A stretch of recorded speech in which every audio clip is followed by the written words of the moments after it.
AITA for kicking my husband out after discovering his secret online life? I'm a 46-year-old woman, and my husband is 51. We've been together for 22 years. For most of that time, I thought we had a strong marriage.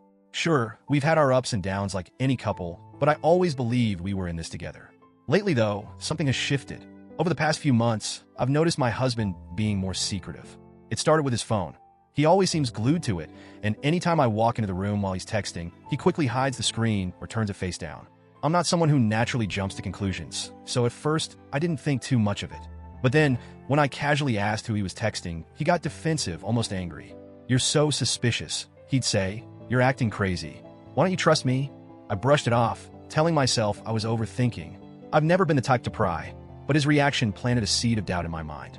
And once that seed was there, it started to grow. One night, everything came crashing down.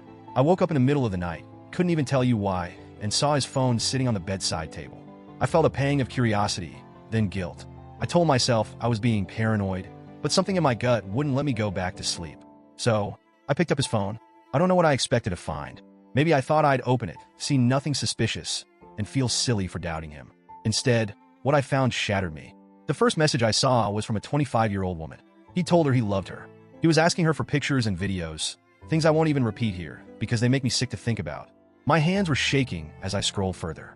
There were DMs to multiple women, some I recognized from his past, and others I'd never heard of. And the accounts he was using? I didn't even know they existed. He'd been hiding whole parts of his online life from me.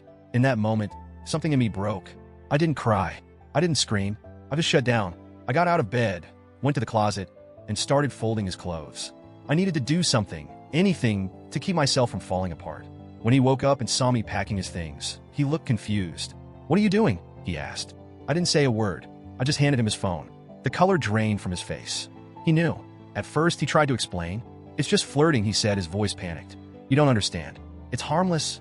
But when I didn't respond, his tone changed. He started yelling at me, accusing me of being insecure and crazy. He said I was overreacting, that it wasn't real cheating because it wasn't physical. For some context, he hasn't worked in 15 years. I've been the sole provider for our family, covering every expense while he stayed home. I've always done it without complaint because I loved him and believed we were a team. But now, I felt like a fool. I told him I was done. I told him he needed to leave. He started pleading with me, saying he had nowhere to go, no one else to turn to. I told him that wasn't my problem. He's a grown man, not my child. And then, just when I thought he couldn't hurt me more, he called me a fat crazy B*TCH for throwing away 22 years of marriage.